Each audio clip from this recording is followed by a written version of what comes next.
patience and support. Mama and Papa, my success today is ours. You are a big part of it. To my teachers, your patience and understanding for our shortcomings is beyond words. Thank you for the unending words of encouragement when we almost give up. May you continue to nurture the young minds of the next batches. Thank you, moms and sirs. To my friends, you are my support system. When things get tough and beyond our control, you are my strength. Thank you for sharing your answers, secrets, fears, and joys. School Principal, Dr. Lourdes A. Montefrio, our Assistant School Principals, Dr. Maria Lea S. Umanhay of the Senior High School, and Mr. Felix June S. Cordero of the Operations and Learner Support, our Public Schools District Supervisor, Dr. Maria Fe L. Brillantes, our honored guests, esteemed faculty, and this institution has been undoubtedly tough and challenging. But if there is one thing I can take away from everything, it is to keep treading the path of uncertainty until I come across the possibility of self-belief and eventually success. The real test came during our first year as senior high school amidst the COVID-19 pandemic.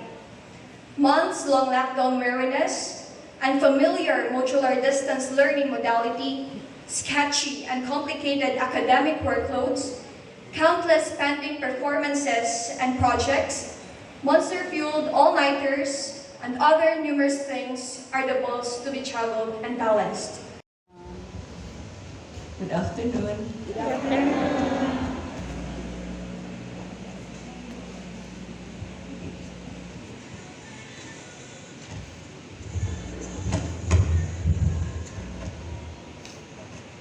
The success of Our Lady of the Hour is obviously hard-earned. Her curriculum and professional vitae would say it all, from her education to professional practice and affiliation. She surely had persevered, learned, and studied, sacrificed, and most of all, developed passion in what she is doing or learning to do. She graduated her elementary education at General Martin T. Delgado Elementary School in 1993 as the class salutatorian. And her secondary education here at Santa Barbara National Comprehensive High School in 1997 as class valedictorian.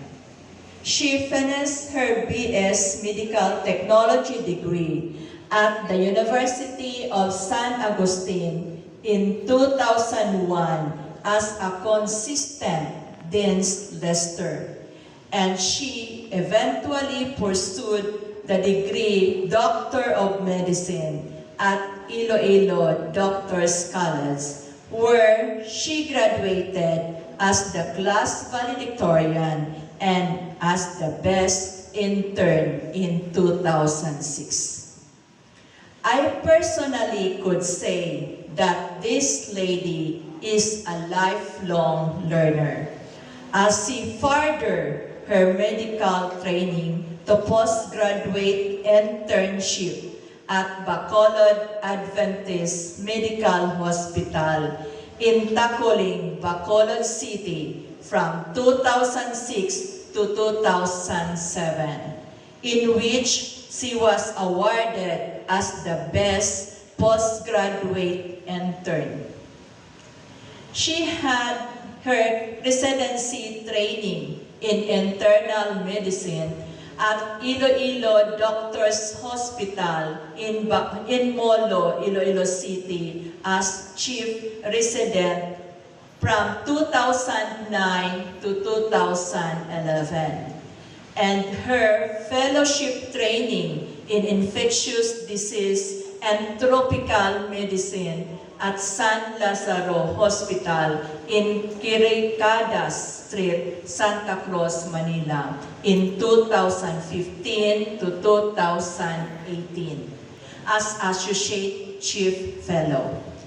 Her certification and licensure include licensed physician from 2008 to the present, board certified in internal medicine from 2011 to the present, and board certified in microbiology and infectious disease from 2018 to the present, in which she was the third placer.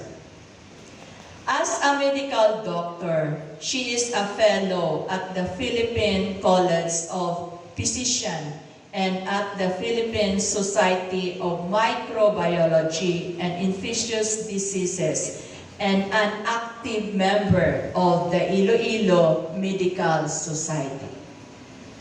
Her professional endeavors include an active medical staff at the Medical City, Iloilo, Iloilo Doctors Hospital, and Metro Iloilo Hospital.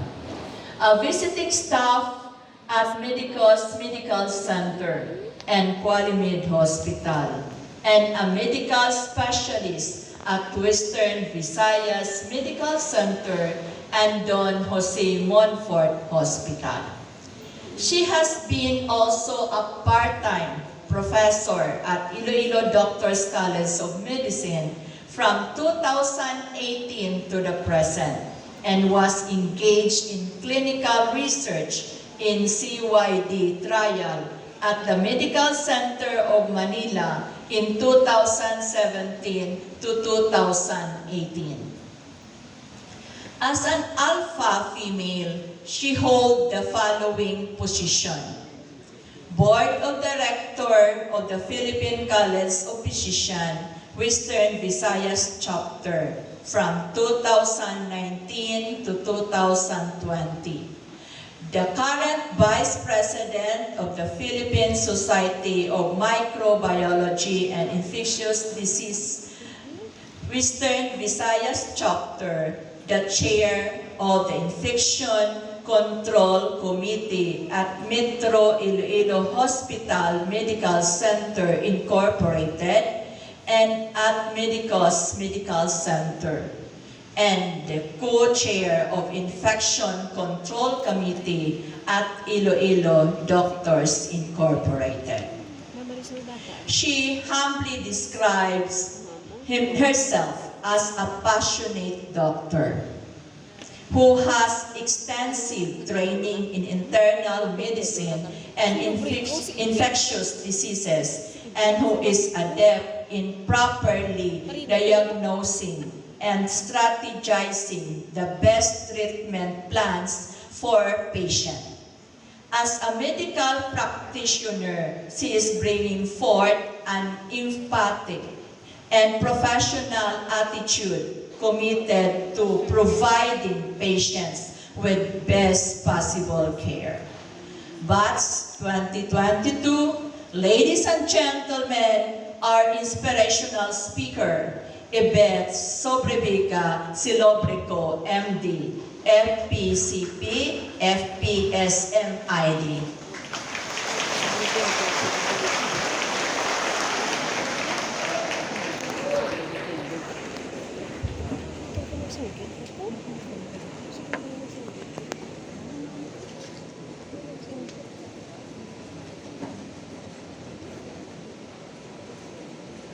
Ma'am Leila, kumaghay na mga Sir Rivero, parents, students, friends, mayagig nga hapon kaninyo tanan.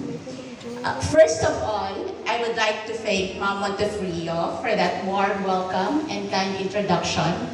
Salamat din, Ma'am. It feels surreal to be home after more than 2 decades. And kaduro ragid ka nagbag-o sa aton nga alma mater since 1997 sang nag-graduate kami sa high school. And I am glad to see some of my former teachers and in fact some of my batchmates and even classmates who are already affiliated in this institution.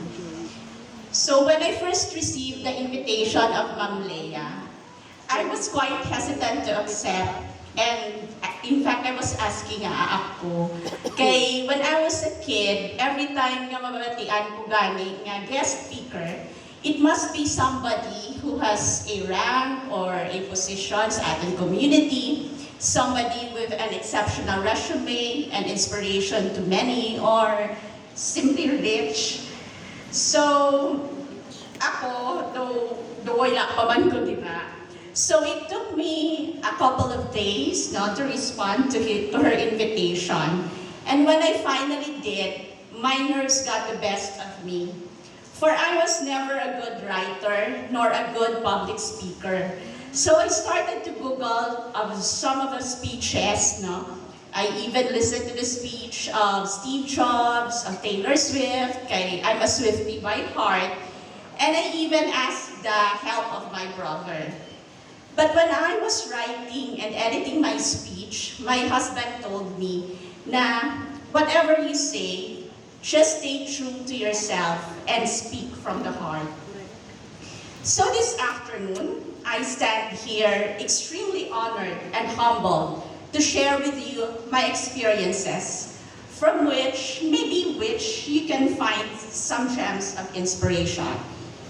So let me start by sharing my own story. I was born to a simple family. My father was a dentist and ang nanay ko isa ka housewife. My father would sometimes bring me to work and Western Visayas Sanitarium was my playground. I was amazed on how my father and his colleagues will take care of the sick, not to mention how good they look in their pearly white coats and may mga stethoscope sila around their neck. So, every time na ginapamangkot ako sa una, if anong gusto ko when I grow up, I would often say na I want to be a doctor. I remember asking my brother-in-law, who is fond of reading books, nga kung ano man ang namin pasahon nga mga libro if I want to be a doctor. And then on one occasion, he gifted me with books about anatomy, science, and mga inventions. And that was the time when I started to focus on my dream. When I entered grade school, I was the smallest and the youngest in our class. It was early in school na I realized my limitations as a student. I was not good in math. Gosh, naisagit ko sa mga classmates ko sa una, nakasagad-sagad sa math. And my height was always my insecurity. But my mother would always encourage me to do my best. And she would often tell me nga, dahil iskan gamay ka lang, bato pagit. I know I was just an average student. So I would double my efforts and focus on my strengths. For after all, sa unang feeling ko daw okay man ko sa science, no, sa history. So I would just console myself na siguro kung mag-doctor gid man ako, gamay lang ang math. Then came high school. During our high school days, we would join a lot of activities, both academic and extracurricular. We were just enjoying ourselves here in Santa Barbara National Comprehensive High School, and it became a breeding ground of friendship and of love. My friends, who eventually became my sisters from another mother, and the one who became my significant other. But our high school life was never without its own share of highs and lows. But looking back, I realized na those experiences actually prepared me for the years to come. I took medical technology as a preparatory course for medicine. Coming from a public school, college was a bit challenging, and it took me some time before I was able to adjust to my new environment. Everything was smooth sailing until the unexpected happened. My father got sick when I was in fourth year college in the middle of my internship. The mounting expenses of his medical treatment has challenged our family financially. Many discouraged me to pursue medicine because of its cost, and some would say slow return of investment. So understanding my situation at that time, I was ready to work, help my family, save for med school, and postpone, but never give up on my dream. But maybe God had another plan for me. One day, my sister called me and binhambalan niya ko na may siblings were willing to help each other to send me to school. I was so overwhelmed, and I made a promise to myself never to let them down. And hambal ko, mabawi, gid ko kananda pag nag-graduate ako. Entering med school was one thing, but surviving med school was another thing. It entails a lot of sacrifices. Time with family, friends, and even time for yourself becomes a luxury. Books and references was a bit expensive, so I have to be attentive to lectures in order to take down notes and extend hours in the library to borrow books. Mayo lang may mga Xerox machine or else, and I don't know kung paano ko ma-survive ang medicine. So after graduating med school, the physician licensure exam is the next challenge. As most of my classmates would review for the board exam, I reviewed on my own. Why? Because gusto ko makatipid. At the same time, I have my own timeline to follow. Luckily, I was able to pass the exam, and I'm finally a doctor. If there's one thing my student days had taught me, it is that you have to focus on your dream. Set a goal and give it your best effort. Greg McNewn once said that focus is more important than genius. Life is not without obstacles. Your dreams may be delayed or redirected, but never denied. After passing my exam, I went into residency training in internal medicine. Going into residency training means going into 32 hours of straight hospital duty with minimal to no sleep at all. So walang tulugan. Missing out on my family gatherings, holidays, and special occasions, and having to surpass roller coaster of emotions. After 3 years of having invested blood, sweat, and tears, I was finally a certified internist. I told my family then na I wanted to go into subspecialty training in Manila. Pero hambal ang nanay ko, dahil wai kapag hindi mo nakapoy, pwede ka man mag-practice nga hindi na mag-training. But the stubborn kid in me felt that there was so much to learn and improve. I was choosing between hematology, ang mga doktor nga nagatreat sa mga sakit sa dugo, and infectious disease. I first applied and was accepted at UST for hematology training. But being away from home for the first time and being new in Manila was difficult for me. Sa Manila ko na-experience ang magdapli ka mga kwek-kwek, fishball, sayote, tanan nga hindi mo ma-imagine nga. Hindi pala matirawan sa Iloilo, kinahanglan or mapush ka din nga magkaan sa Manila. So after a few months, the drive to continue training was already dying down. I wanted to quit, but my pride was telling me I am not a quitter. Siyempre, niisip ko ano na lang isipan ka natin kung mag-quit ako. But then my family told me, it's okay to quit if you're tired. You should know when to step back, just relax, rest, and recover. So I went home, but I went home sad. I was questioning my capabilities with a lot of doubt in myself. But the fighter in me refused to give up easily. So after a year, I went back to Manila, this time for infectious disease training. Many were questioning my choice. Some may not be aware, asking me, ano na iyang infectious disease? Ano na iyang mga sakit ang inyong ginabulong? And then came COVID. I was in my first year of practice here in Iloilo when the virus started to wreak havoc and introduced our subspecialty to the world. I remember receiving a call that a patient who happens to be a doctor, who had history of travel, was being referred to me because of cough and fever. COVID was still new then, with no reported cases in Iloilo yet. So when I made rounds, I could hear her coughing sa sabwa pa lang sa iya kwarto. Na balang ubo nga daw pati lungs niya daw magwa sa iya bakbak. So I told myself, maybe this is it. Knowing how deadly COVID can be, with no treatment at that time, I was silently praying as I wear my PPE and enter the room.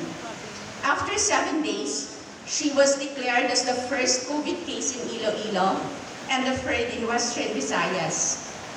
And that was the beginning of the many cases to come. We have seen different phases of COVID, from mild, severe, to even critical cases. Patients were dying with no loved ones around and with only healthcare workers and doctors by their side. It took a toll to the healthcare workers, physically, mentally, and emotionally, with many of them, even as doctors, hesitating to see patients because of various reasons and the fear of the unknown. As I go inside my patient, I would think of my own family. What if I will be infected? What if I will bring the infection at home? Explaining to family and to the community the realities of COVID became difficult. Some would question our motives. Many times I cried and I wanted to hide in the safety of our home. But being in this profession is both a privilege and a responsibility. God is making me realize my purpose, why He wanted me to quit hematology and shift to infectious disease, for this is where I should be, and this is what I love to do. I would never overcome COVID if I was not passionate of my craft. Passion is not just trying to like what you do or trying to do what you like. It is putting your heart into the purpose that you want to achieve. It is investing a strong feeling of enthusiasm and excitement for something or about something that you want to accomplish. As you embark into the new phase of your life after today, set your goal. Focus on that goal. Put your heart into that goal and start working on it. As you work on it, feel the power that comes from focusing on that goal that you want to achieve. Oprah Winfrey calls it energy. Others calls it strength. But whatever it is, one thing is sure, passion is the starting point of the road to success. Because it is the fuel that drives you in your journey towards your dream. Siguro na-bored na kamo sa story ko, no? Actually, I tried to summarize everything. Kaya my story was more than 25 years in the making. 6 years sa elementary, 4 years sa high school, 4 years sa college, 4 years sa med school, plus 1 year sa postgraduate internship, 3 years sa residency training, and 3 years of fellowship training, not to mention the preparation for board exams in between. So, gin-try ko gina-calculator kaya, not-good ako. Maybe, most of you might think na wala na gid ko life, kato puro na lang gid tuon ang ginobra ko.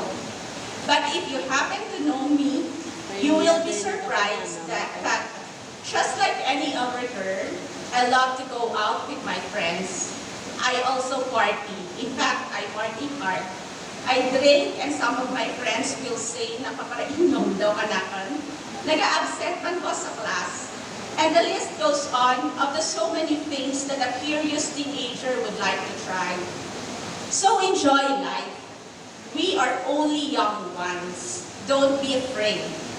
Don't be afraid to make mistakes. Because it is usually in your failure that you learn and not in your success. But just know your limits. Manage your time well and bounce back if ever you fall. Finally, learn to be grateful. Gratitude brings magic. It gives a feeling of ease and spark of happiness. It brings to people whom we are grateful a feeling of joy and a sense of fulfillment. Partly through words and to great part through our action, let us be thankful for all the blessings that we receive each day through the people we live with, we work with, and the people that we associate with. God shower us with blessings through these people. Never fail to thank your parents for the sacrifices that they have done for you. Never fail to thank your teachers for squeezing out the best in them to bring out the best in you. Never fail to thank your friends for bringing sunshine into your lives. Never fail to thank the significant people in your life who have been praying and rooting for you. I am blessed to be taken under the wings by some of the best and generous teachers and mentors. In fact, I am here because the person who invited me happens to be my biology teacher who always believed in me. I am not where I am today if not for our alma mater and our dear teachers, which I will forever be grateful.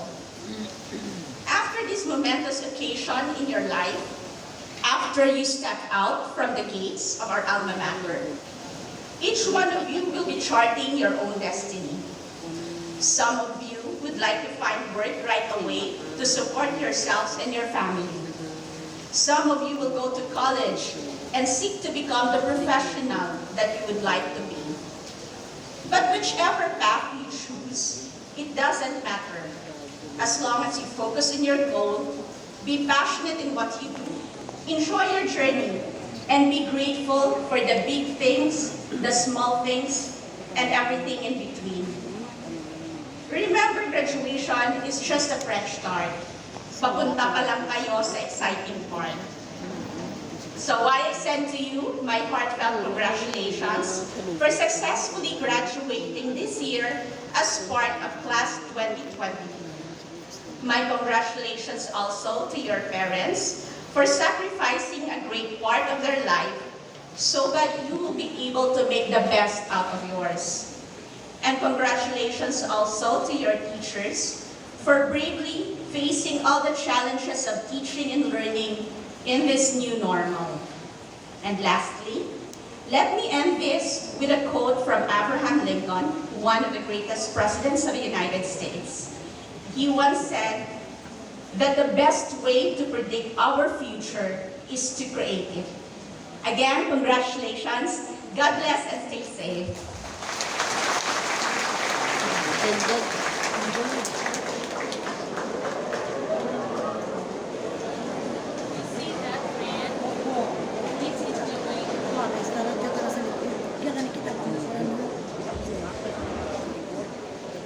Thank you, Dr. Silobrico. We'd like to present this School year 2021-2022, of which 327 belongs to academic track, 428 belongs to the technical, vocational, livelihood track. Likewise, I would like to present the 334 Academic Excellence Awardee for school year 2021-2022. These candidates for graduation had satisfactorily completed the K-12 Basic Education Program prescribed by the Department of Education for the senior high school and now requesting for your confirmation and approval.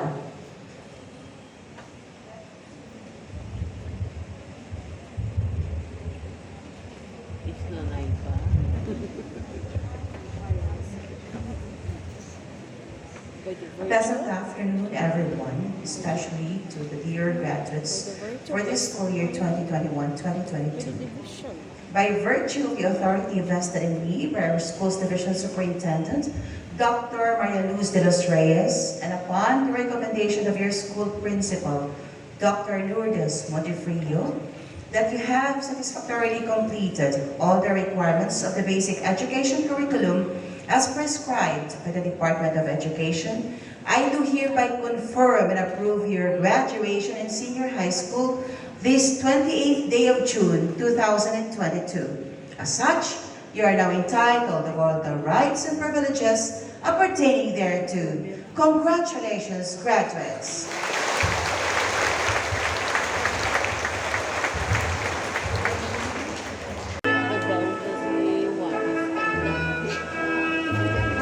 Good afternoon. We have the honor to present to you the 39 graduates of Humanities and Social Sciences, Section B. Enriquez Christian Ajan Santos. Peñas Jared Savares. Porcelo Kyle Eric Sinoro with honor. Samaniego Yuel Vilonio with honors. Season Justin Sola. Solila Osmar Lennox Sola with honors. Sulibio Asher Jan Naranjo with honors. Angelada Jeline Angelica Sonsa with high honors. Arnais Jamila Brinson Linggo. Bernardo Kathleen Ann Sobrepeña. Buen Suceso Shiris Lorraine Adorno with honors. Daniel Miki Concepcion with honors.